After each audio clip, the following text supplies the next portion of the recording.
You're live. This is Senate Transportation, and we're back live, and we're talking about vehicle miles traveled. And we have Patrick Murphy from the agency. Thank you, Mr. Chair. For the record, Patrick Murphy, State Policy Director for the Agency of Transportation. I think a good place to start, seeing there's some discussion and maybe some misunderstanding around it, is just the how people would pay, so the various payment options. If that feels like a good place for the committee, then we can start there. That's where you want to start. Let's go in. Okay, so I think the way that Damien has laid this out is mostly what the agency would recommend. We don't have an issue with the option of paying after miles have been calculated. In effect, everybody is going to be reconciled at the end of the mileage reporting period. So what we want to do is be able to preserve as many options as possible, to be able to pay an estimated payment up front if they would like to be able to space those out across the year and more sort of akin to how people pay the fuel tax, or to be able to just pay at the end once all the miles have been calculated in a fee generated. I think that's basically what the agency is proposing. So I don't know if there are any questions on that. So what, from your point of view, and the agency's point of view, what Damien has put together for language around the flexibility we would give for paying, you're basically telling us you're okay with that language. Yeah, with maybe one caveat. So I think where the confusion was is with the House Ways and Means version, how they amended it. It would allow for a payment plan well into somebody's next mileage reporting period. And that was never the intent of what we were proposing. What we want to do is be able to have somebody space those payments out if they need to, but to do it within the mileage reporting period based on that initial estimate. So that's where there was some confusion, I think, in the different committees. Thank you, Patrick. So if I'm understanding correctly, you're okay with the four options as they're laid out being available. Do you see having all four of those be available and then kind of tracking that as a part of a future rollout for all drivers? Is that like something that could be done? Yeah, I mean, so on the pay-as-you-go option, clearly a lot of work is going to be done around communications, a lot around user feedback before this is even rolled out. Sure. So we'll get a better understanding as we start this work. We have a contract that'll begin now in April. As we start this work, there will be user feedback to be able to understand, is this even an option that people would take advantage of and would want, and is it worth then moving forward with the development of it? And then once we get into the actual implementation of it, we'll see how people have responded to the various choices, and certainly it is the approach of the agency to be able to take that information, analyze it, and see whether we come back to the legislature for tweaks based on how people are actually using it. I think the one sort of piece here that might be problematic is the flat fee, where people, the $225, which I understand is just what you all have proposed as a starting point for discussion, but there is a couple of things. We have talked about the Hawaii program, which is sort of voluntary in effect because you can right now choose either a $50 fee or be able to start paying a mileage-based user fee. But it acts as a cap. And at 2028, that flat fee option is going away so that the mileage-based user fee will be mandatory. That was baked into their language. I think if there is a desire in the beginning, because it is a new system and way of accounting for miles, to have that option up front, maybe for the first mileage reporting period, that's fine. But if you keep that flat fee in place, in effect, what you're talking about, Damien was right, for a 98 percentile of the mileage that people are going annually, you end up with a fee at about $375, $380. A $225 fee equates roughly to about 16,000 miles if you're paying 1.4 cents per mile. So in effect, anybody traveling above, 16,000 miles and up to 27, 28,000 miles, or beyond, they're not paying the same per mile rate as someone enrolled in the full mileage-based user fee system. And so you're losing that additional revenue between the 16,000 mile mark and above. I think, so I've asked UVM to generate a chart that would be able to kind of show you this data and what that would represent in terms of potential of revenue lost. And hopefully we can have that to you fairly soon this week. If you could have it to us this week, that would be great. Yeah, that's the intent. So that's just to give you a sense of, okay, at $225, in effect, people mostly who know that they travel more than 16,000 miles a year will probably opt for the flat fee. Yeah.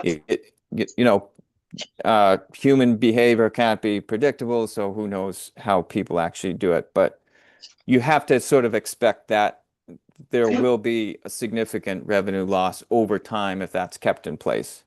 So that would be one recommendation, that if you do want to provide an initial flat fee option, that it be sunsetted clearly within this language.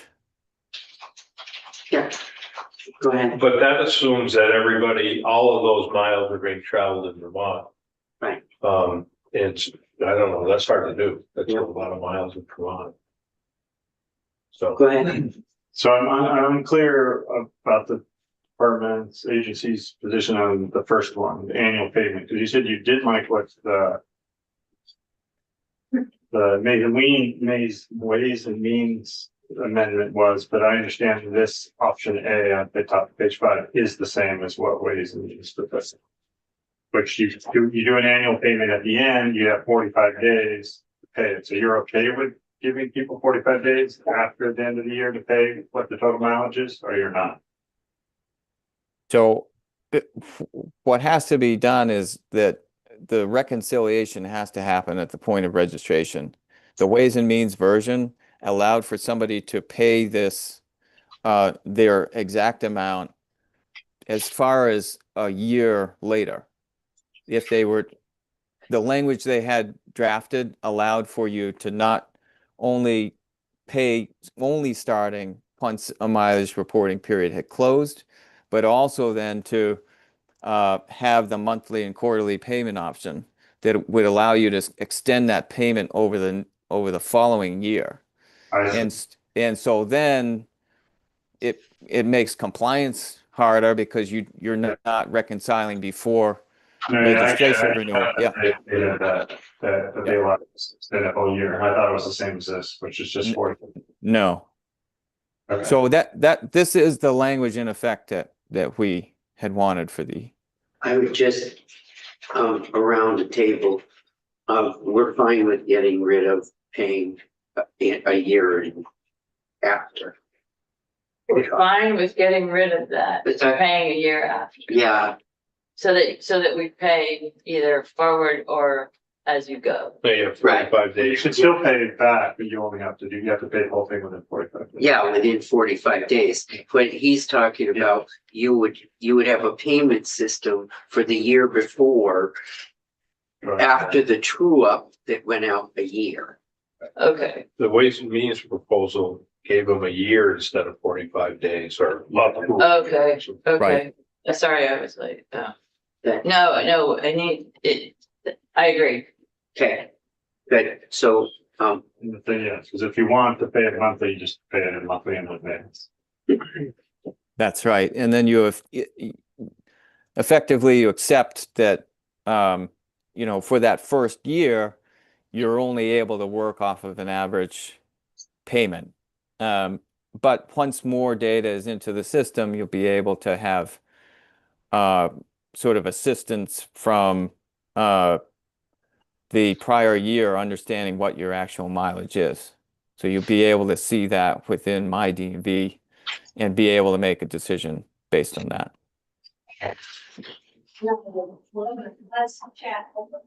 But to Senator Harrison's point, especially for that one, if you get to the end of the year and you owe $400, but you don't have $400, then so you got to make sure you do good consumer education about what they're signing up. Yeah. well, we're gonna, Yeah, let me ask you one question before we go Sure. to that. Patrick, I'm sorry, I was late. Does the agency have all of the IT, or will it have all of the IT in, within the agency and within your, system that you won't need to, hire out, to a separate company, other than the mechanism that shows, the mechanism that shows where you are, the GIS, The GPS. but GPS. But other than that, can the agency handle all of the IT? So the system that we've proposed builds off what we have for existing systems, which are the AVIP system, which is the annual vehicle safety inspection system that's managed by one vendor, Parsons. There will need to be some work done so that these two systems can talk to each other because they haven't, had a need to in the past. So there'll need to be some development work there. And then FAST is the vendor that has managed the core IT modernization effort, building out vehicle services, driver services that just launched in November. And so most of what will be needed will be integrated into that system so that people will be able to go on to My DMV, they pay their registration, they'll be able to renew their license, they'll be able to do lots of different things, including pay their mileage-based user fee. Okay, and will you keep track, or can you please keep track, or maybe we should say you need to keep track of the cost to the agency of that system, because there's going to be an operating cost. That's Am I- right, and that's But just know what it is, because we need to recoup that, right? Wendy's right in the same line of the question that I've asked, and I asked Michelle, and Okay. we see the cost of implementing this whole thing. People are going to ask, what's this going to cost? And I know the upfront portions of all of this are coming out of that grant, but it would be nice to have the budget for all of this. Here's what it looks like going forward to get there. sure. And so the way this has been conceived is that we already have a contract with FAST, the vendor, to manage our other IT systems. And so this will become just another module within what they've developed as our core IT system. And then there's transactions that will take place at DMV that haven't in the past, but it is anticipated that that can be handled within the ordinary, course of business. Part of the modernization effort was really to help staff become more effective, because you had, a couple of dozen different databases that had to be queried, and there's all kinds of band-aids and workarounds that had to be created to, effectively do some fairly straightforward tasks. That has been much more streamlined because of the IT work that's already been invested in by the legislature. And so there are expected to be sort of time savings within all of that that will free up the resources to be able to manage this within our current staffing structure. That may be different then, though, as you expand the program, as is proposed in this language, to essentially the rest of the fleet. The scale of it's going to be very different than just 13 or 15,000 electric vehicles. And that's why it's important to stage things in a strategic way, so that you're continuously learning, as I think, Senator, you've alluded to be able to take feedback and then have that inform the next iteration, but then to be able to just handle the different loads that might be put on administrative capacity, and understand then for the future what might be needed to continue to expand the program. Right. Just a little random question. So with the registrations, is there a time of the year when you get more? Is it lumpy? I think it varies across the year. Right, that's what I'm wondering, like after Christmas. I guess auto dealers don't worry. Because we would have that same pattern with this. Yep. Whatever that pattern is. Okay, Okay, thank you. next. So the gist of that is that I think the language here on payment options is mostly good. And I would suggest that we have some more discussion on that flat fee option, and hopefully some of the data that UVM can provide will. If there's some cleanup to what Damien has put out, if you could give him that feedback. Sure.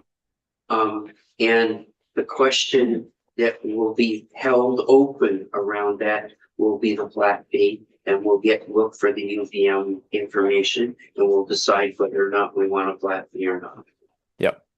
And so if you did have a flat fee, you're probably going to want it closer to $300, which represents a higher percentile of the mileage, so you're losing less overall.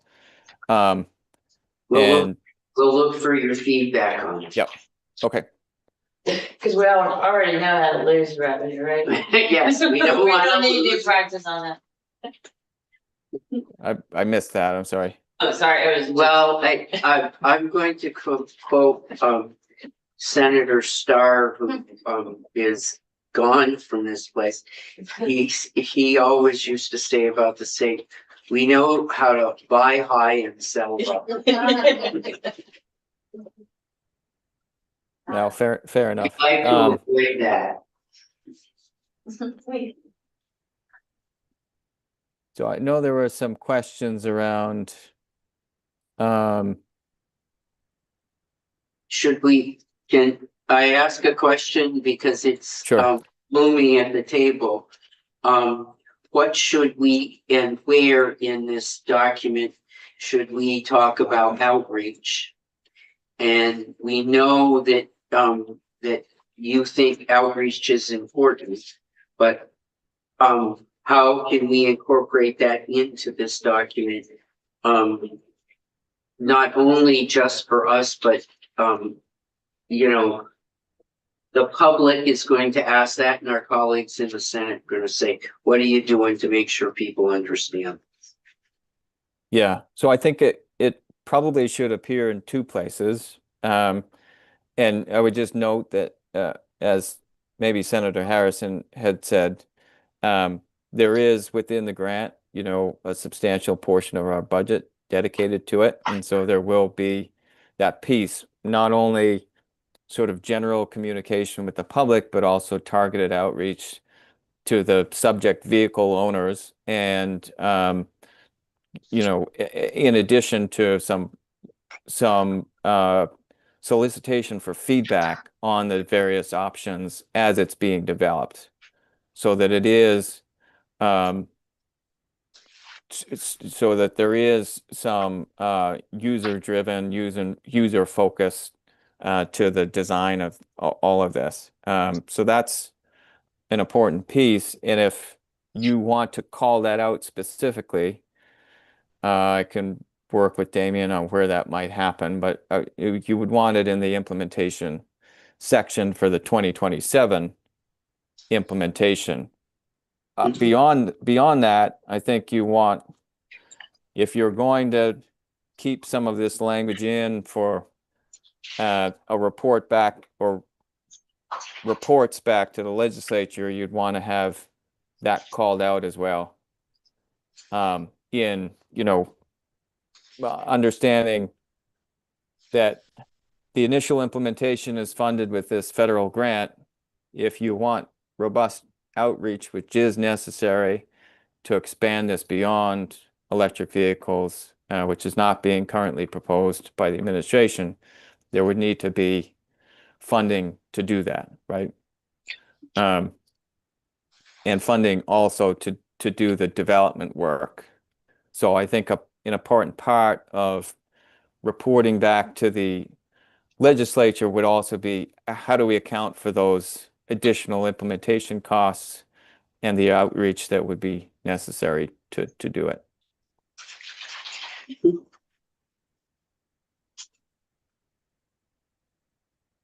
But you want to call on that?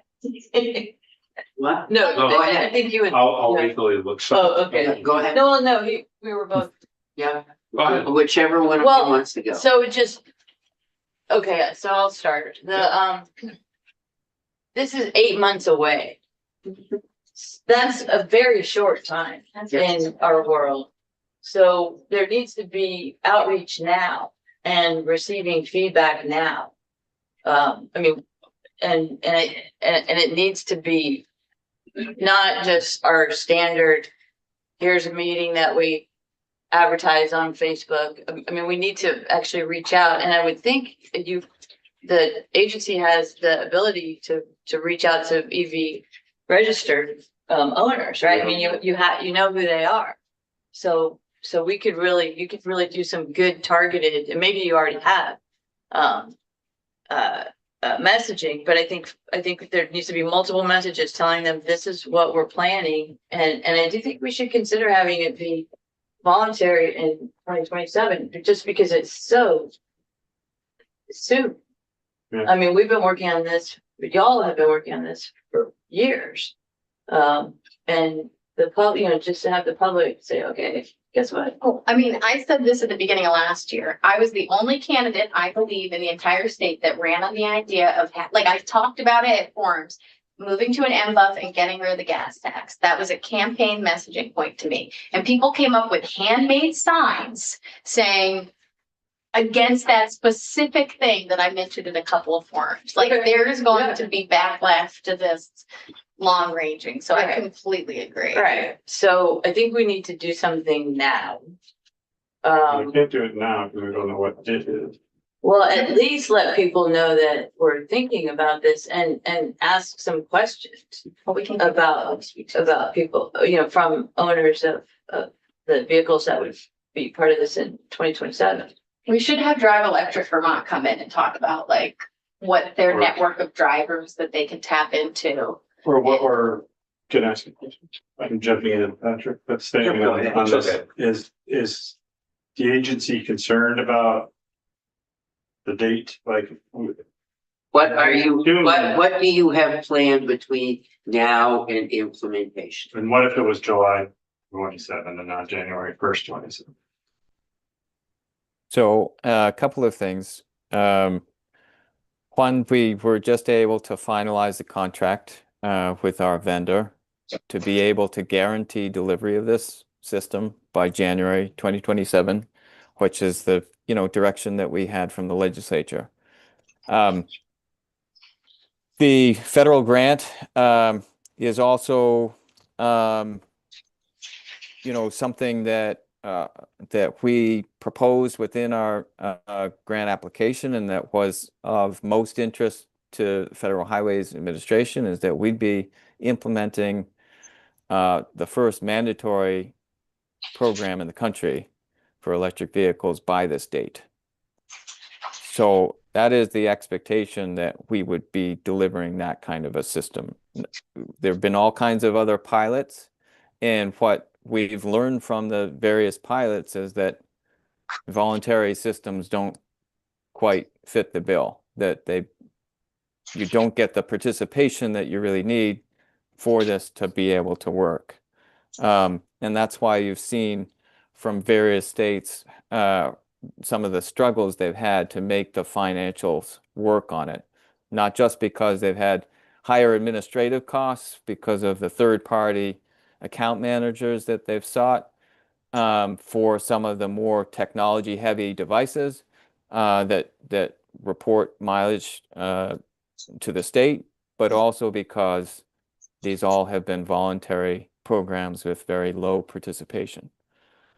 So I would stress that the recommendation would not be to change this midstream into a voluntary program.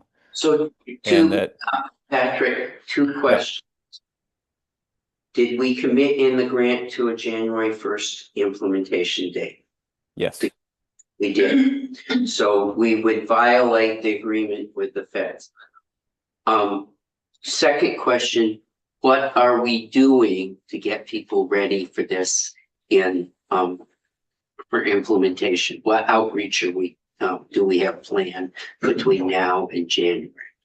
yeah. So we've committed to January 2027 based on legislative language that you all approved.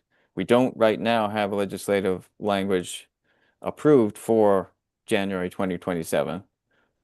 So we can't really, not knowing all of the details of how this will end up, we won't be able to fully begin a public outreach campaign. The expectation is that once this is approved, that would begin in earnest this summer, so that there is a long sort of runway for people to understand how this will happen. It's also important to understand that this will be a transition, because it's not as if all 13,000 vehicles registered now are going to start paying into a mileage-based user fee on January 1, 2027. They're going to be brought into the system on their registration cycles, on their inspection cycles, in a way that's pretty gradual, and so that you might not have the last sort of existing electric vehicle registration into fully paying the mileage-based user fee until 2029. Yes, but Oh, you can put, well, let me just say, go so, ahead. so one advantage that we have is that we're switching one feed for another feed. So it's not, we're not imposing we're imposing a new fee, but but we're taking away the other. So that's that's I'm good. afraid we're not. So that'll be easier to explain to people too. they'll be paying more, but, Well, not necessarily. oh though. yeah. Mhm. Well, I mean, not if they don't drive it, Yeah. but, So But anyway, okay. I want to go to, Yeah. what I haven't heard, Patrick, is, so what are the things that we're going to, how are we going to reach out to people? And do we get past we've got this in place. We've said, go ahead from the legislature. You've got all the approvals. What are we going to be doing, to notify people?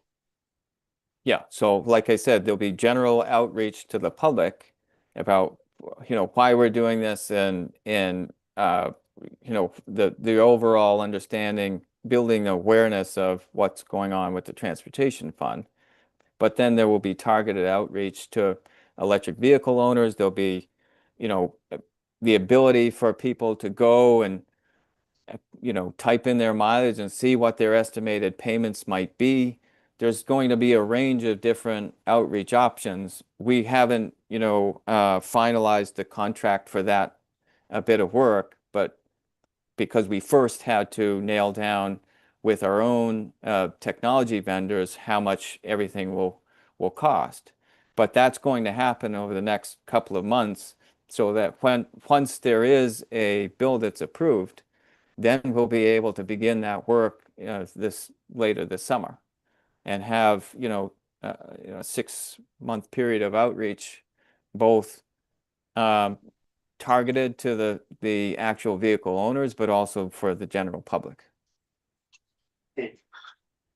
Michelle, Thank you, Mr. Chair. For the record, Michelle Boompower, Vermont Agency of Transportation Policy Director.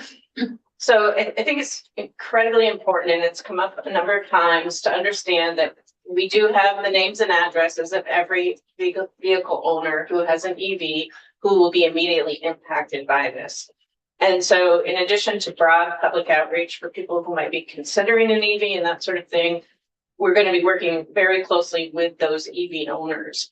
I would anticipate a framework where we would have a direct letter introducing. We would have information about how people could estimate and calculate, how payments would work, have a hotline number where they could call and get their questions answered if they have further information, have website information, similar to what we have with Drive Electric Vermont, where you can go and see all the kinds of EVs you could buy and how it would work and all of that, and depending on the vendor, it could be that Drive Electric Vermont somehow is rolled into this, which would probably be ideal since they're a partner with us in this, but those logistics have yet to be determined. So I think Patrick's point that it sounds like we only have 6 months, but we really don't. We have longer because of the duration. And I think for those people who we know will be entering the system sooner, because we have the dates of when their registrations come up, when their inspections come up, we can do a more intensive communication and hold webinars and whatever is needed for those people that are going to be first into the system. But I think unfortunately, we don't have every last detail to give you right now, but I think we could certainly propose some language that would describe the types of outreach we would like to have done, because then we would then work that into the scope of work with our proposal to vendors. I think, Patrick, if you work with Damien to put the language together, some language about the types of outreach that we would expect would give a comfort level for people in here to talk about that. Yes, and if you could just include Absolutely. things like postcards are relatively inexpensive, but people do notice postcards. We heard that. And then specific car dealerships who sell those would be really good if they know that. I mean, when I was buying an EV, it was amazing how much they didn't know. And then like AARP, I mean, there's some other agent or other groups, but it'd be really nice to have a plan written down about the outreach. Well, we must have thought about if we're gonna hire a vendor to help us with this, we must have thought of what are the questions we're gonna ask that vendor. And we're looking at what other states did. Yep. Yeah. And this, just one other thing, this does have a component of getting information from them. We're not just giving information to them. We want to get information from them. And that might be like a stage 2. If you can incorporate some of this conversation with Damien into the draft. Patrick. Well, it's been so long and I kind of. I'm sorry. No, but I do have a question. What would we need from them? Well, what I really want to know, this is going to be an ongoing thing for a couple of years, I hope, is what do they feel about these options? And what would, if there's a particular option that we would prefer them to do, what would make that option more preferable for them? You know, things like that, once we get into the details, because we're just making assumptions on how people are going to feel about things. Well, yeah, but that would be for them. We gave them 4 options or 5. Right, That but would be for them to decide what works best for them. We Exactly. can't choose that for. no, I'm sorry. What I'm saying is we're still at a place where we can adjust those options for the bigger audience. Because this is 11,000 or whatever.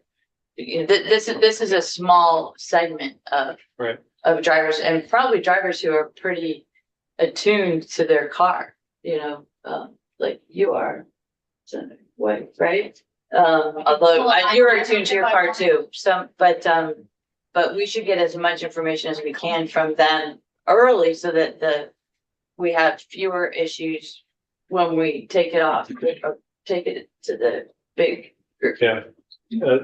Yeah, and I think that's why we're rolling this out. Yep. The way we are. Yes, but outreach, Outreach. I mean, I can tell you about some other situations in the state, and it's not necessarily V-Trans, but outreach and getting information back in an orderly way is a really good thing. Every state we heard from that's done the volunteer program, outreach was huge. Okay. Oh, go ahead.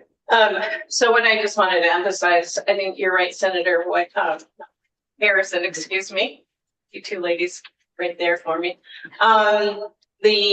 The fact that we have only 13,000 vehicles, the fact that we are going to that we've already been engaged with them on the user fee and helping them understand what that is, but it will be changing. So the sort of immediate captive audience of folks who are going to be impacted, has an idea that a change it will be coming. I think offering them 3 different kinds or 4 different kinds of ways to pay is more than we've ever offered anybody else who registers their car annually. So I think we're building in some flexibility for folks beyond what a person who just pays a registration fee would get. And then the next tranche of folks who would be maybe those highly fuel efficient vehicles, that we know who they are too, in terms of their VIN numbers and vehicle types. And so that's where I see us putting a lot in, not that we wouldn't, ask the all BEV owners, how's it going? How's this approach working for you? Do you have any suggestions? Getting some feedback from them, but getting the feedback, having the focus group type engagements, the survey engagements where we are doing like direct mail survey to them to help understand, like, would you want technology that tracks your mileage for the out of state? So, we've talked about that in the bill. So that would be part of the outreach that occurs under this grant in terms of program design for the next phase. Great, thank you. And do we have a default of 4? If somebody just doesn't choose, what's the default? They lose their ability to register their vehicle because they're not paying. Well, I think we should have a default, because somebody might just not check a box. Oh, they'll get a bill in the mail at Okay. the end of their inspection period saying, it's not probably going to say you didn't choose to pay in advance. It'll just say, here is your mileage fee. We've been telling you it's going to be coming. We gave you these options, and now you have your bill. And then if they don't pay it, there are other obligations. Yeah, that's the 18%.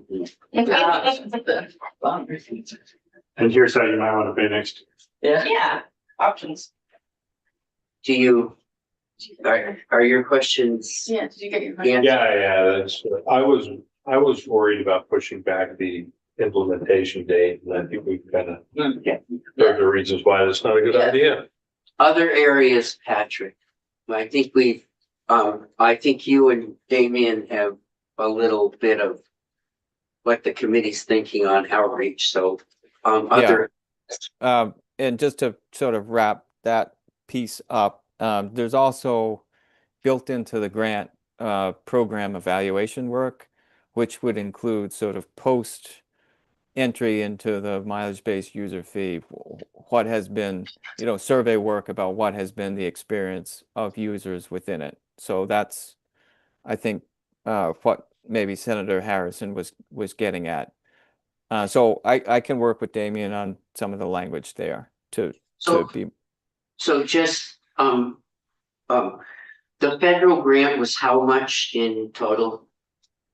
It's $3 million from the federal highway administration, and then in past transportation bills, we've had the match set aside for that, 350,000 in each of the 2 previous years.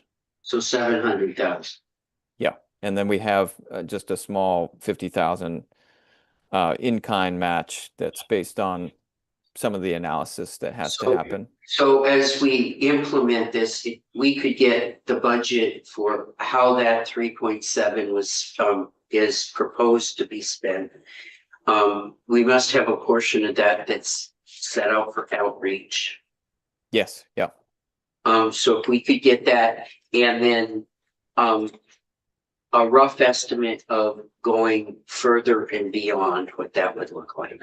So we have, Yeah, earlier in the year, there was at least one slide of that gave sort of a high level breakdown of the grant budget, and it was over 800,000 that was assigned for public outreach and communication, but then within the implementation budget, which was over $2 million, there's still elements of what you're describing. yep. In terms of user feedback and outreach. So And I'm envisioning the systems we're setting up for this within that 2 million, going forward. Some of it will be overlapped to expand to hybrids, to expand to everyone. There'll be some overlap, and then there'll be extra cost beyond that.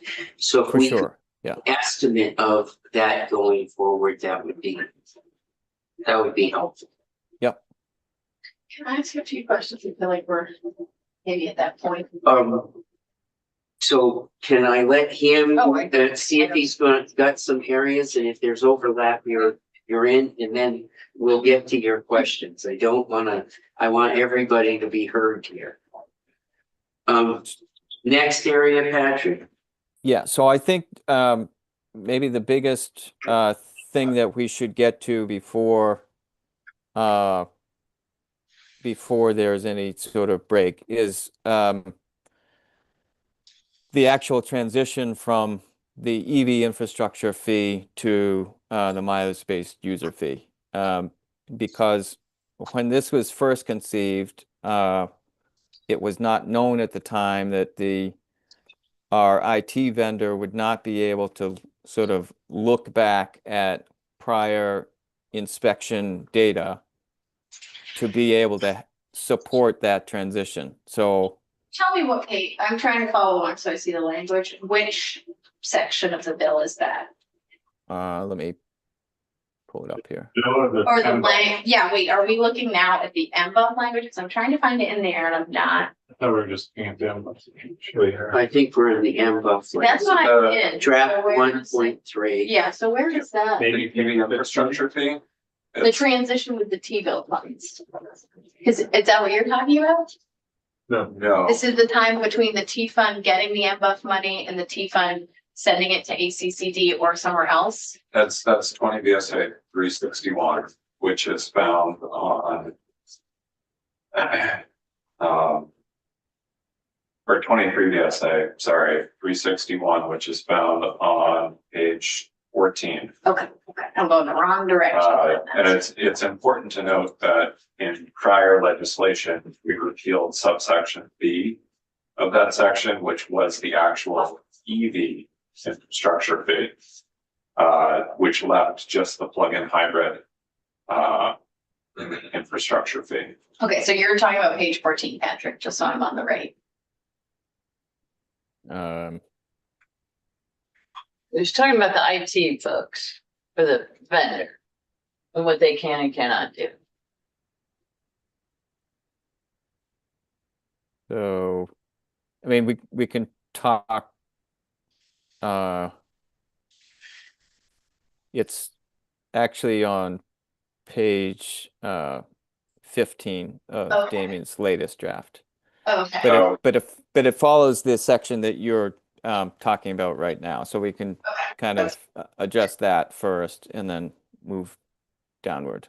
So they and Senator Perchlik might be able to better speak to this because he was on the committee when the EV infrastructure fee was first put in place. But it was our understanding that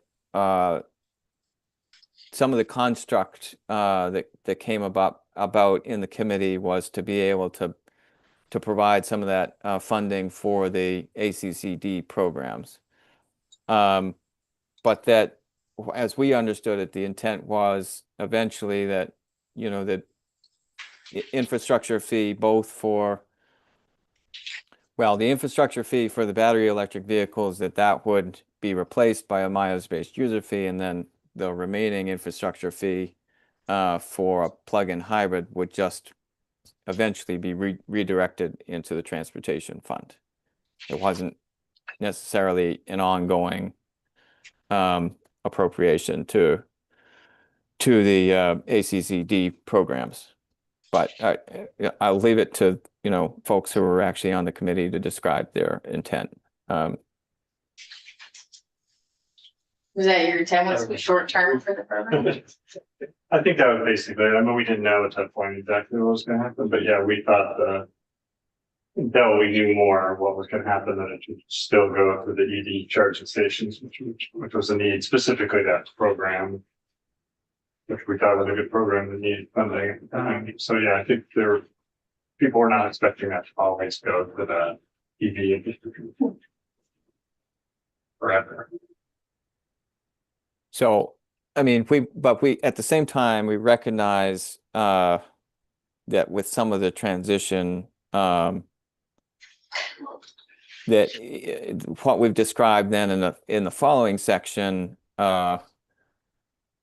could be reducing that appropriation that might be approved this year for 2027 if we're applying. So we didn't want to get into a situation with this transition of where there's overlap, where a mileage reporting period begins before the first registration renewal for some folks, that you would then be, you know, double paying for some miles. And we thought the simplest way to address that is just to have, and this is what Hawaii in effect does, to just have the infrastructure fee that was sort of in effect until the next registration renewal be applied to the overlapping mileage reporting period.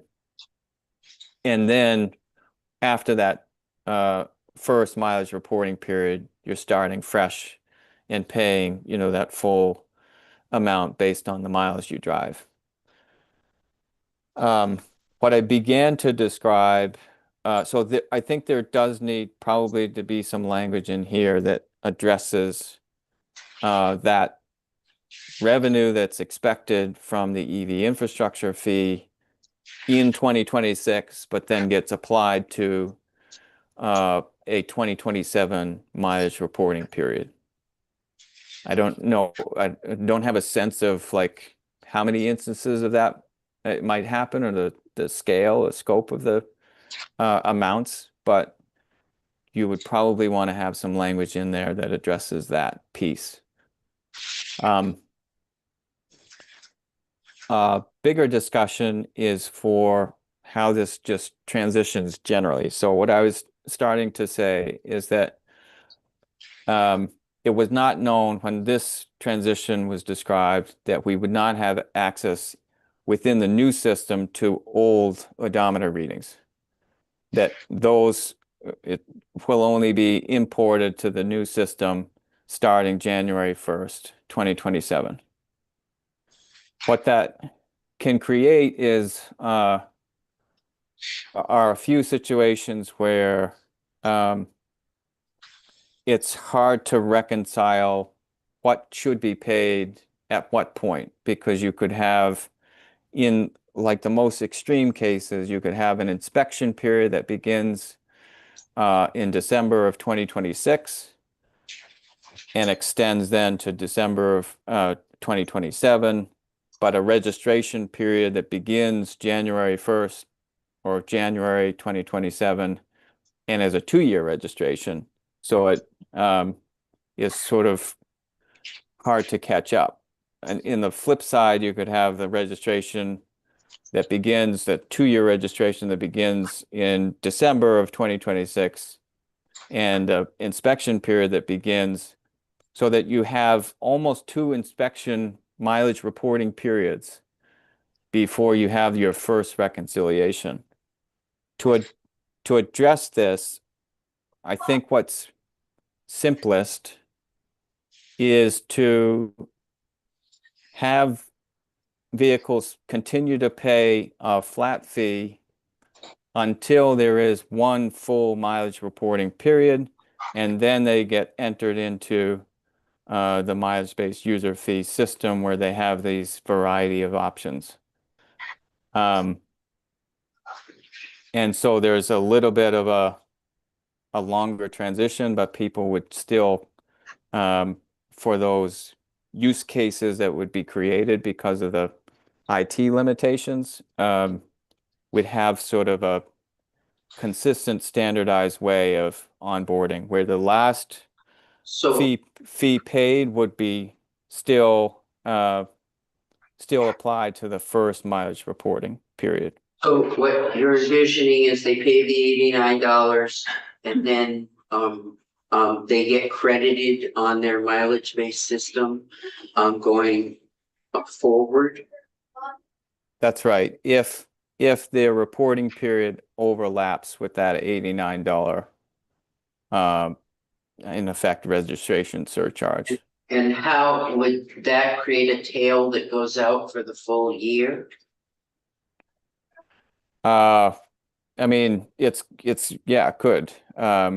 There's a few cases, like I say, at the most extreme, where you would have a full mileage reporting period, but you don't have a registration because you're on a 2-year registration cycle, and you've done that before this program begins, just before.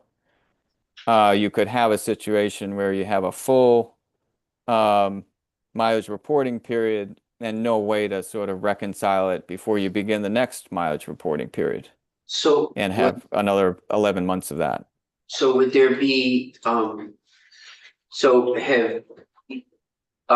has anybody modeled out what that would look like? So the downward slide of the dollars would, look like, would it almost be that if you're going down like this with that if we continue to have that fee go to ACCD, then they know that they're going to run out of money and it gives them a year to glide into a new reality.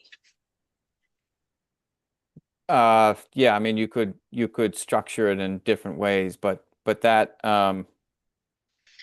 it's going to be hard to model no matter what the scenario, because people will, even under this current language, people will be able to pick a variety of options. And so in all likelihood, in the first, several months, maybe even the first year, you're going to see less revenue, but overall more revenue will be coming in. And then once you're finally transitioned in 2029, because of the way people have their registration and inspection schedules, once you're fully transitioned in 2029, then you'll be able to much better estimate what the annual revenue will be. Go ahead. So if I'm understanding correctly, Patrick, there's kind of like two decision points here. The first is the actual where the money is going to HCCD or the T fund in that transition point. And then the transition point of me as the driver and my amount of money that I'm paying and how that is credited towards my future mileage-based user fee costs. That's right. Yeah. Are those two connected? Why can't we just have it be you begin and you end your infrastructure fee on a rounded year schedule, and then we on the other side move the correct allocation? I guess I'm confused. It just feels like as a driver who will be impacted by this just seems like I'm already confused. And I don't know why it matters to me where the money goes. I'm just trying to pay it. Well, so I don't want to confuse the issue because the language here, we've said basically that upon implementation of the mileage-based user fee, the revenue goes to the transportation fund. Yes. The other piece of it as a driver, it's basically saying if you don't have 2 odometer readings past implementation date of January 2027, if you haven't closed 1 mileage reporting period, then and you get to the point of registration somewhere in 2027 or somewhere in 2028, then you'd pay just what you're already accustomed to. You'd just pay a flat fee.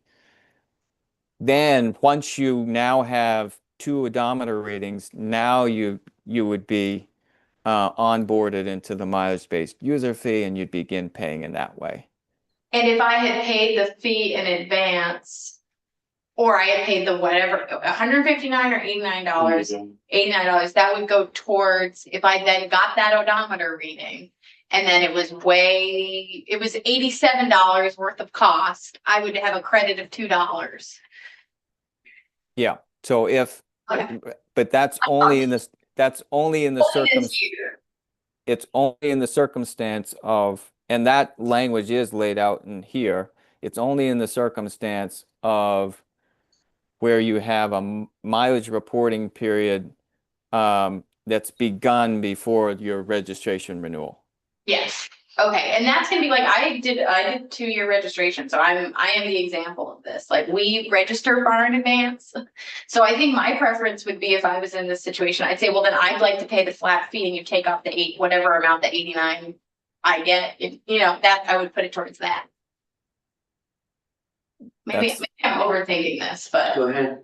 I just want to clarify the money going to ACCD, which is in place now, and the money going to the T fund is not related to the consumer. Okay. Yeah, the consumer doesn't get to make that choice. That you will make that choice as to whether or not you are going to continue to fund the ACCD program as the folks who are paying the infrastructure fee decline. I think the agency, because of the way the language was written originally, that at the inception of a mileage-based user fee, the monies will go to the T fund, is planning an eventuality whereby any portion of that fee that you have paid that starts before your start and end mileage reporting period would be credited to your mileage period. Yes. And we would stop sort of on January 1st, taking any of those $89 revenues and sending them to a different fund. Yes. So That's what we put for. yes. So I, as the consumer, don't pick the location, but essentially if I pay the $89, that's going to ACCD. But if I immediately start with mileage-based user fee and don't pay that, it's all going to the T fund. So Not after January 7th, January 1st, the 27th, then it would all go to the T fund. Okay, That's, well, at least that's the proposal. okay. So I guess then that's like two separate questions, and I guess the way I would feel comfortable with the first one is like, does ACCD have the money it needs to, someone said earlier, to like pay their bills, want you know? to pay their- Like, so that, is that, We and should have that's, broad funding. yeah, maybe. Yeah. So then back to the odometer reading. So we currently, or we had in a previous system, odometer readings of, But, So- yeah, the other question, why is it 2 odometer readings? Start, finish. and where did they So how much go? you start with and then how much you end with, right? Yeah. That's, Right, but you said, so we don't have, so when a car gets inspected, I know somebody writes down the odometer reading somewhere. Does that not get to AOT? So currently, right now, with our annual safety inspection process, we collect odometer readings. So we do have that data. The problem is that it's not connected to the system that we're building within FAST, the registration and driver services, you know, the core IT system. So the 2 odometer readings are the start of the mileage reporting period and the close of the mileage reporting period. And in this situation, you might have, you know, towards the end of 2026, an inspection, and you get an odometer reading, but what our vendor is saying is that it won't be ready at that point to incorporate all the historical data into the new system. So in effect, we have to wait until there's those 2 odometer readings. The first sometime in 2027, the second sometime in 2028, and then people will be able to pay based on the close, you know, what's reconciled at the close of that reporting period. Okay, so let me ask the question a different way. I just really want to understand. So if we have an odometer reading from like now, April 2026, can they Yes. use as, No, that's the thing that we did not understand when we initially proposed this language, is that we will not be able to use the existing odometer readings that we have in the other system because we've not created or facilitated the connection between the two. We will be able to use that data in our communications with the specific vehicle owner to be able to say, well, look, this is what you traveled last year with your mileage, and so this gives you a sense of you know, how much the fee might cost. But it's not, the quality of the data is not quite there. So there's, you know, different errors that might in the entry of the data that you know, you can't really charge a fee based off of what hasn't been developed yet. While we're working with Parsons, the vehicle safety inspection vendor, is making sure that there are added controls there for the data so that we can be absolutely certain that the data can be validated before it comes into the new system, so that, you know, when we're charging a fee, we're limiting the amount of appeals that happen because someone has challenged what their odometer reading is. I see. Okay, so you still will have the data. It's the accuracy of the data that's the issue. It's the accuracy of the historical data. When the system is fully designed, both on the safety inspection side of things and the sort of my DMV registration and license side of things, then you'll be able to see sort of year to year what your mileage has been, be able to see that history starting in 2027. Okay, right. So, okay, thank you. That's very helpful. Okay. Do you expect that I would be, so to that point, Patrick, do you Mhm. expect that folks will be able to see that, like on the My DMV portal, like I would be able to access that information to see like generally like what my estimated amount would be and all of that, or is there gonna be a separate platform? The specific requirements of the system that we've written into the scope of work for the vendor will be to not in the first year, because you have to have that first mileage reporting period close. But after that, you will be able to see here is your historical data, how many miles you traveled last year, and then the estimated payment for the following year may be able to be based on that prior year's amount rather than just the, $154 estimate. But will I need So to that get like an app, or will I be able to use My DMV as a website? it's able to be used just as a website right now. It's not, Okay, so I don't need to like there's not gonna be like a special third-party vendor that I need to get an app from? no, it'll be fully within your My DMV account. So you'll be able to do the various tasks that you already are able to do in addition to. So the Um, customer support, like, cause I've struggled with My DMV in the past, for example, like denying a zip code, like really basic stuff like that. So would the customer support be from DMV staff people? Or would it be through the account manager? Like because I know, and that was gonna be my main question to you, was there is like a judicial appeals process in here and we are taking people's registration. So like what if they don't pay at a certain point, is my understanding. So I do wanna understand like if you're having trouble with the billing process, what's the support? Where is that coming from? Is it the agency? Is it a vendor?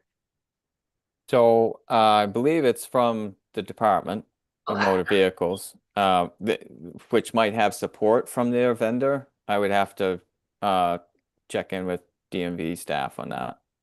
Who specifically is providing the support right now on My DMV items, but Yeah, I know that I've had constituents who've attempted to like get corrections on the My DMV site and haven't been able to get like quick follow-up over phone, for example. And I do have a lot of older electric vehicle driving constituents that I feel the website component of this will be the make or break on their ability to understand the payment process. So it's really actually very good to hear that the customer support side would be on the AOT folks and not like some other third party vendor out of another place. So I appreciate that.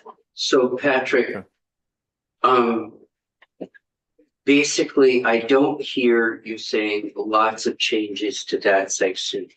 I think we do need to understand ACCD and that piece of it. If there are any changes, you should work with Damien to and highlight those to us. sure. Anything else in here that you?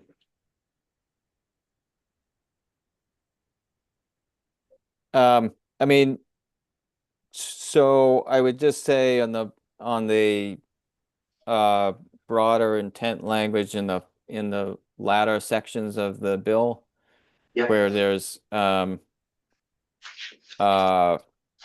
Damon had raised some question about whether he could do whether he could actually write it in a certain way that has effective into statute in 2029 and 2031, the two broader transitions into a mileage-based user fee. I think there needs to be more discussion around those sections. And what the realities of incorporating vehicles that already pay gas tax into the mix. So just sort of trading out battery electric vehicles for fuel efficient vehicles or plug-in hybrids or conventional hybrids, whatever. isn't necessarily going to work because you're going to need new sections in there that deal with new problems that are created by, first of all, a system of, gas tax credits. And then second of all, some of the other items that you've discussed in the, One of the first things that comes to mind is in Virginia, they set 25 miles per gallon as the place where we'll be looking for a recommendation from you on where that happens and what happens around that piece. sure. So, I would encourage you to work with Damien and highlight what you think needs to be for changes in that section to work us through. yeah, I think there's a lot that is also unknown because we're taking this first phase as a learning opportunity to be able to then think about how we responsibly transition larger numbers of vehicles into it. But I would say to you, I think of it a lot like what we're doing right now with electric vehicles. We didn't, and we've just covered an area where we really didn't know that we couldn't read the odometer and have that transferred into a system. So what, and part of the beauty of this is you've had to come back to us for approval to get the rate set to do that. I think what we're envisioning is you come back and report and look for a stamp of approval from the legislature at steps to be able to get there. And we're trying to set up an orderly process whereby you bring back decision points to the legislature. And we, together with the agency, work to be able to do this, but in a timely manner to get to that. So I think we're totally aware of, we're not going to know all the answers.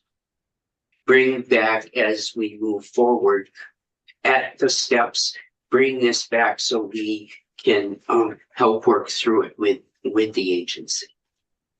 okay. So what I have to work on with Damien are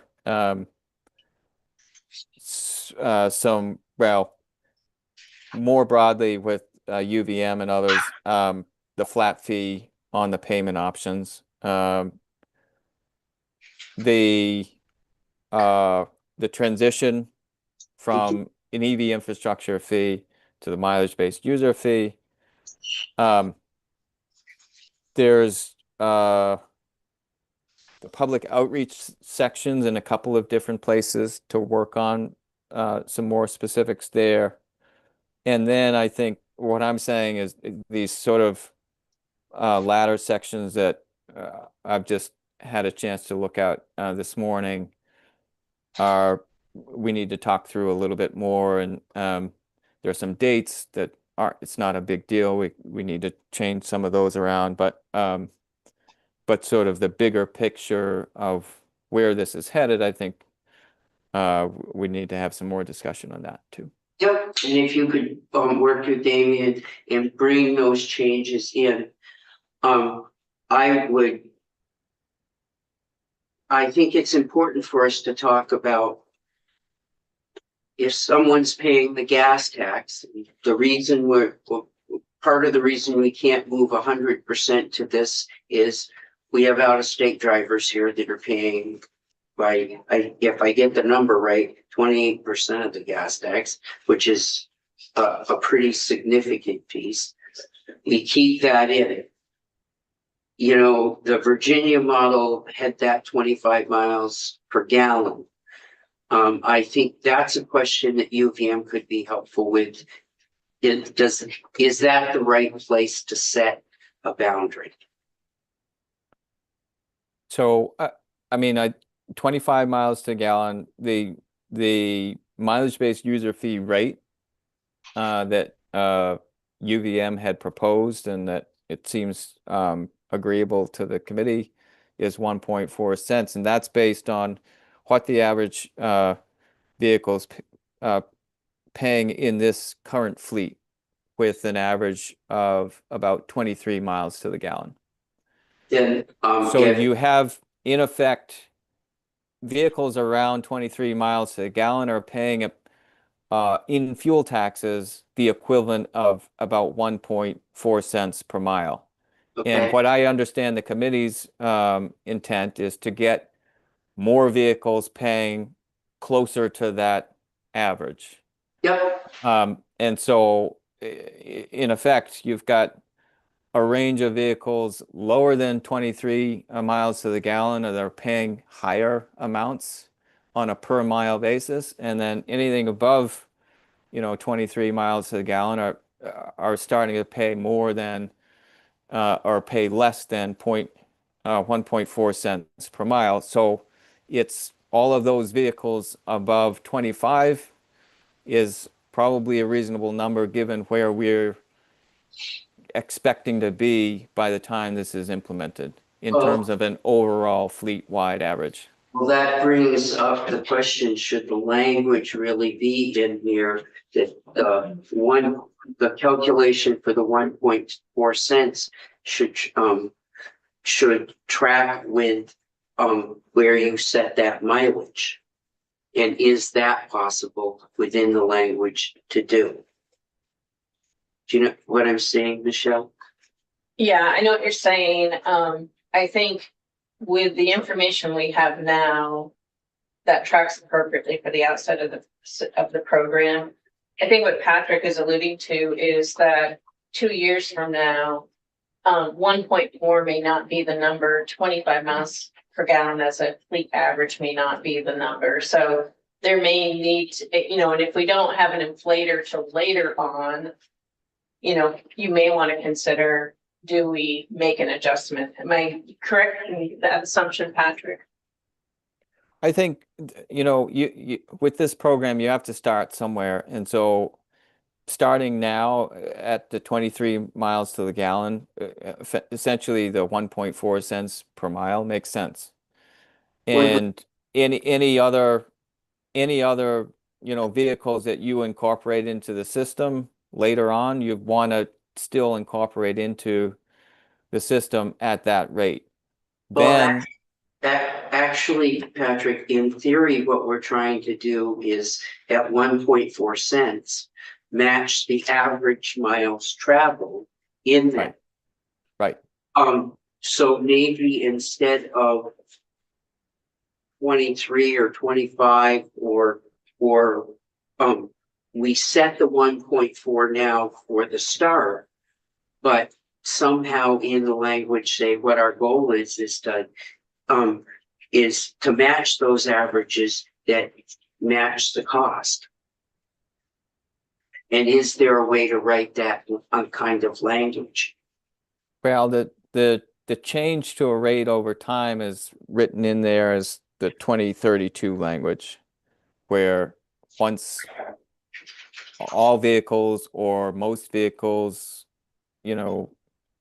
over 25 miles to the gallon, where they would be in a system, and now you can start raising that amount to fit, your needs in terms of inflationary costs. Well, in the implementation language, should we say that as we move towards the implementation, part of the process that is you bring back a number to the legislature and say the 1.4 needs changing, the 23 or 25 needs to be this, and you build that into part of the implementation process. Yes, I think you can work that language into And the, the plan that's supposed to be submitted in 28. And then that way, when you get to the date of 2032 and everybody is theoretically reasonably equal, then you start, we have the discussion in here whether indexing makes sense at that point. Right. Is that, Yeah, I guess I'm open to that as long as, again, it's a conversation about all fuel types. well, we're trying to get everybody in and treat everybody the same before we would do indexing. Yes. And it's 12:30, so I Yep, I think we're, don't know. There's a Patrick, we bugged you, all morning, so thank you. I can get back to work. Thank you. And if you can take this off